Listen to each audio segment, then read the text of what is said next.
लीजिए सुनिए। मुंशी प्रेमचंद के लिखे उपन्यास रंगभूमि के 7वें भाग का वाचन मेरी यानी समीर गोस्वामी की आवाज में। संध्या हो गई थी, किंतु फागुन लगने पर भी सर्दी के मारे हाथ पांव अकड़ते थे। ठंडी हवा के झोंके शरीर की हड्डियों में चुभे जाते थे।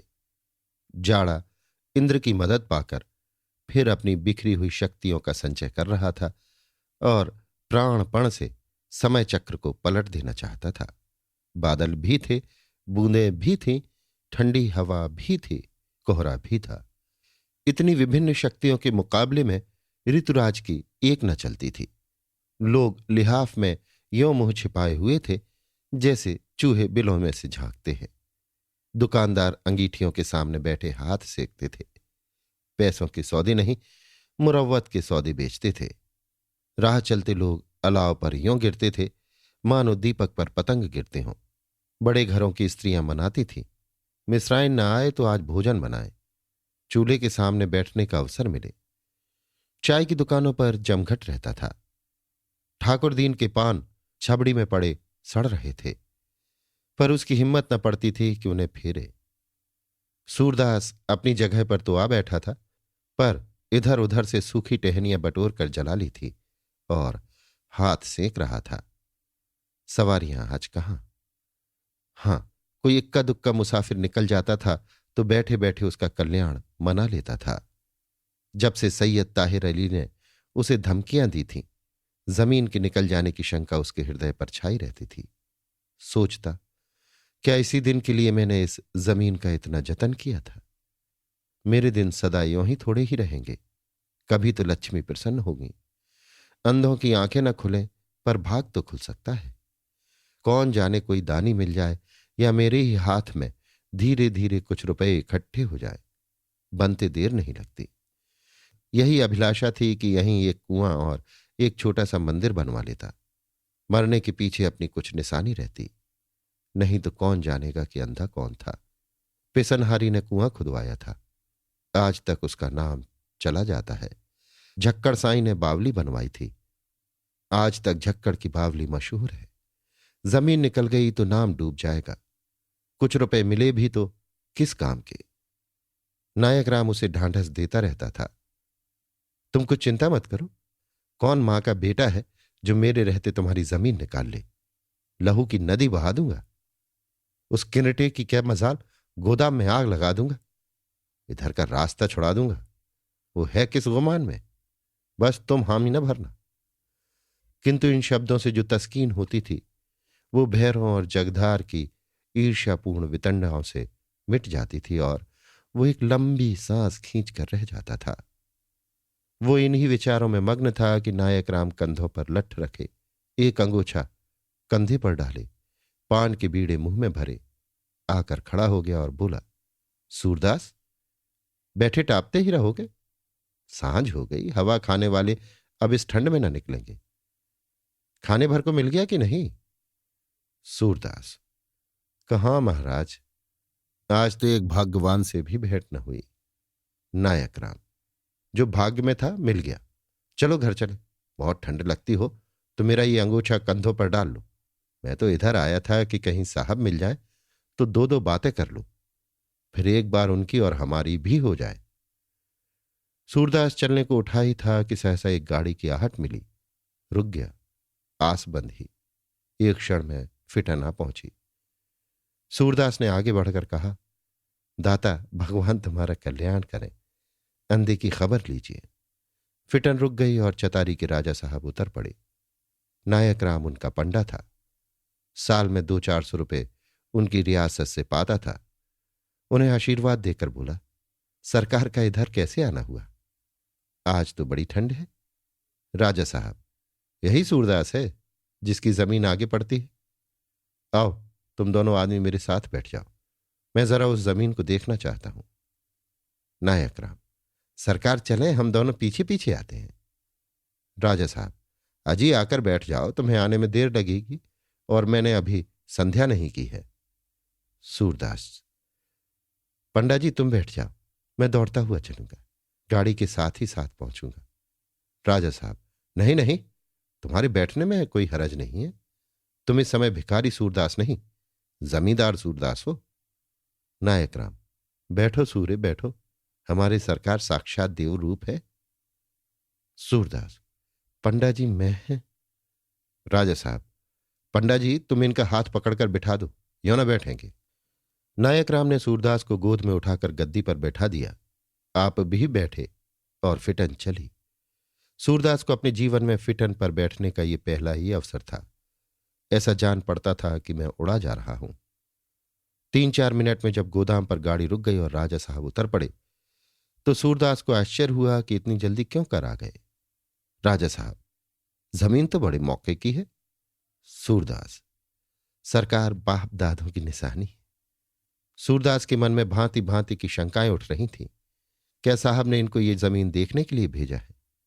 सुना है ये बड़े धर्मात्मा पुरुष है, तो इन्होंने साहब को समझा क्यों न दिया? बड़े आदमी सब एक होते हैं, चाहे हिंदू हों या तुर्क। तभी तो मेरा इतना आदर कर रहे हैं, जैसे बकरे की गर्दन काटने से पहले उसे भरपेट दाना खिला देते हैं। लेकिन मैं इनकी बातों में आने वाला नहीं हूं। राजा साहब, असामियों के साथ बंदोबस्त है? नायक राम, नहीं सरकार, ऐसे ही पड़ती पड़ी है। सारे मोहल्ले की गऊएं यहीं चरने आती हैं। उठा दी जाए तो 200 रुपये से कम नफा ना हो। पर यह कहता है जब भगवान मुझे यों ही खाने भर को देते हैं तो इसे क्यों उठाऊं? राजा साहब, अच्छा, तो सूरदास दान लेता ही नहीं, देता भी है। ऐसे प्राणियों के दर्शन ही से पुण्य होता है। नायक राम की निगाह में सूरदास का इतना आदर कभी ना हुआ था। बोले, हुजूर उस जन्म का कोई बड़ा भारी महात्मा है? राजा साहब, उस जन्म का नहीं, इस जन्म का महात्मा है। सच्चा दानी प्रसिद्धि का अभिलाषी नहीं होता। सूरदास को अपने त्याग और दान के महत्व का ज्ञान ही न था। शायद होता तो स्वभाव में इतनी सरल दीनता न रहती। अपनी प्रशंसा कानों को मधुर लगती है। सभ्य दृष्टि में दान का यही सर्वोत्तम पुरस्कार है। सूरदास का दान पृथ्वी है, आकाश का दान न था, जिसे स्तुति या कीर्ति की चिंता नहीं होती। उसे राजा साहब की उदारता में कपट की गंध आ रही थी। वो ये जानने के लिए विकल हो रहा था कि राजा साहब का इन बातों से अभिप्राय क्या है। नायक राम राजा साहब को खुश करने के लिए सूरदास का गुणानुवाद करने लगे। धर्मावतार, इतने पर भी इन्हें चैन नहीं। यहां धर्मशाला, मंदिर और कुआं बनवाने का विचार कर रहे हैं। राजा साहब, वाह, तब तो बात ही बन गई। क्यों सूरदास, तुम्हें जमीन में से 9 बीघे मिस्टर जॉन सेवक को दे दो। उनसे जो रुपए मिले उन्हें धर्म कार्य में लगा दो। इस तरह तुम्हारी अभिलाषा भी पूरी हो जाएगी और काम भी निकल जाएगा। दूसरों से इतने अच्छे दाम न मिलेंगे। बोलो, कितने रुपए दिला दूं? नायक राम सूरदास को मौन देखकर डरे कि कहीं ये इनकार कर बैठे तो मेरी बात गई।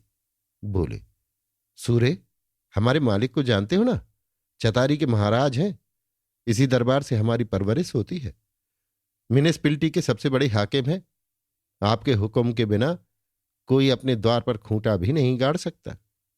चाहे तो सब इक्के वालों को पकड़वा ले, सारे शहर का पानी बंद कर दे। सूरदास, जब आपका इतना बड़ा अख्तियार है तो साहब को कोई दूसरी जमीन क्यों नहीं दिला देते? राजा साहब, ऐसे अच्छे मौके पर शहर में दूसरी जमीन मिलनी मुश्किल है, लेकिन तुम्हें इसके देने में क्या आपत्ति है? इस तरह न जाने कितने दिनों में तुम्हारी मनोकामनाएं पूरी होंगी। ये तो बहुत अच्छा अवसर हाथ आया, रुपए लेकर धर्म कार्य में लगा दो। सूरदास, महाराज, मैं खुशी से जमीन न बेचूंगा। नायक राम, सूरे, कुछ भंग तो नहीं खा गए? कुछ ख्याल है किससे बातें कर रहे हो? सूरदास, पंडा जी, सब ख्याल है। आंखें नहीं हैं तो क्या अक्ल भी नहीं है? पर जब मेरी चीज है ही नहीं तो मैं उसका बेचने वाला कौन होता हूं? राजा साहब, ये जमीन तो तुम्हारी ही है। सूरदास, नहीं सरकार, मेरी नहीं, मेरे बाप दादों की है। मेरी चीज वही है जो मैंने अपने बाह बल से पैदा की हो। ये जमीन मुझे धरोहर मिली है, मैं इसका मालिक नहीं हूं। राजा साहब, सूरदास, तुम्हारी ये बात मेरे मन में बैठ गई। अगर और जमींदारों के दिल में ऐसे ही भाव होते तो आज सैकड़ों घर यूं तबाह न होते। केवल भोग विलास के लिए लोग बड़ी बड़ी रियासतें बर्बाद कर देते हैं। पंडा जी, मैंने सभा में यही प्रस्ताव पेश किया है कि जमींदारों को अपनी जायदाद बेचने का अधिकार न रहे, लेकिन जो जायदाद धर्म कार्य के लिए बेची जाए उसे मैं बेचना नहीं कहता। सूरदास, धर्म अवतार, मेरा तो इस जमीन के साथ इतना ही नाता है कि जब तक जीऊं इसकी रक्षा करूं और मरूं तो इसे ज्यों की त्यों छोड़ जाऊं। राजा साहब, लेकिन ये तो सोचो कि तुम अपनी जमीन का एक भाग केवल इसलिए दूसरे को दे रहे हो कि मंदिर बनवाने के लिए रुपए मिल जाएं। नायक राम, बोलो सूरे, महाराज की इस बात का क्या जवाब देते हो? सूरदास, मैं सरकार की बातों का जवाब देने जोग हूं कि जवाब दूं, लेकिन इतना तो सरकार जानते ही हैं कि लोग उंगली पकड़ते पकड़ते पहुंचा पकड़ लेते हैं। साहब पहले तो न बोलेंगे, फिर धीरे धीरे हाथा बना लेंगे, कोई मंदिर में जाने न पाएगा, उनसे कौन रोज रोज लड़ाई लड़ेगा। नायक राम, दीनबंधु सूरदास ने यह बात पक्की कही, बड़े आदमियों से कौन लड़ता फिरेगा। राजा साहब, साहब क्या करेंगे? क्या तुम्हारा मंदिर खोद कर फेंक देंगे? बोलो सूर्य, अब क्या कहते हो? सूरदास, सरकार गरीब की घरवाली गांव भर की भावज होती है। साहब गिरस्तान है, धर्मशाले में तमाकू का गोदाम बनाएंगे, मंदिर में उनके मजूर सोएंगे, कुएं पर उनके मजूरों का अड्डा होगा, बहू बेटियां पानी भरने न जा सकेंगी। साहब न करेंगे, साहब के लड़के करेंगे, मेरे बाप दादों का नाम डूब जाएगा। सरकार मुझे इस दलदल में न फंसाइए। नायक राम, धर्मावतार, सूरदास की बात मेरे मन में भी बैठती है। थोड़े दिनों में मंदिर, धर्मशाला, कुआं सब साहब का हो जाएगा, इसमें संदेह नहीं। राजा साहब, अच्छा ये भी माना, लेकिन जरा ये भी तो सोचो कि इस कारखाने से लोगों को क्या फायदा होगा। हजारों मजदूर, मिस्त्री, बाबू, मुंशी, लोहार, बढ़ई आकर आबाद हो जाएंगे, एक अच्छी बस्ती हो जाएगी, बनियों की नई नई दुकानें खुल जाएंगी, आसपास के किसानों को अपनी शाक भाजी लेकर शहर न जाना पड़ेगा, यहीं खरे दाम मिल जाएंगे, कुंजड़े, खटीक, ग्वाले, धोबी, दर्जी सभी को लाभ होगा। क्या तुम इस पुण्य के भागी न बनोगे? नायक राम, अब बोलो सूरे, अब तो कुछ नहीं कहना है। हमारी सरकार की भलमनसी है कि तुमसे इतनी दलील कर रहे हैं। दूसरा हाकिम होता तो एक हुक्मनामे में सारी जमीन तुम्हारे हाथ से निकल जाती। सूरदास, भैया इसीलिए ना लोग चाहते हैं कि हाकिम धर्मात्मा हो, नहीं तो क्या देखते नहीं कि हाकिम लोग बिना डाम फूल सुअर के बात नहीं करते। उनके सामने खड़े होने का तो हियाव ही नहीं होता, बातें कौन करे। इसीलिए तो मानते हैं कि हमारे राजों महाराजों का राज होता जो हमारे दुख दर्द सुनते।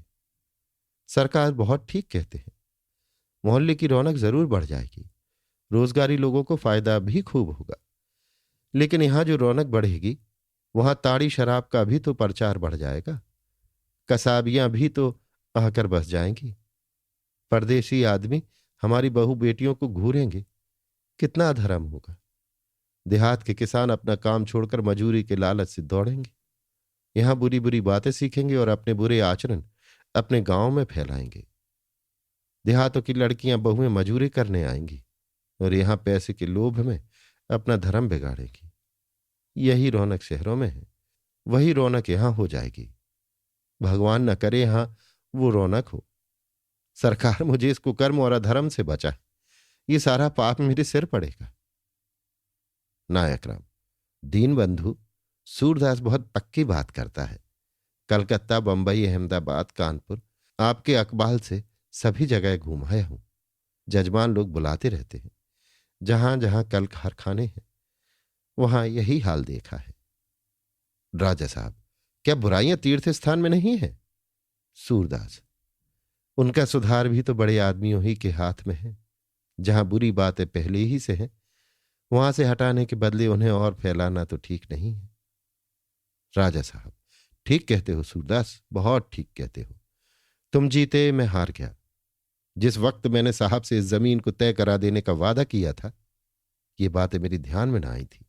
अब तुम निश्चिंत हो जाओ, मैं साहब से कह दूंगा सूरदास अपनी जमीन नहीं देता।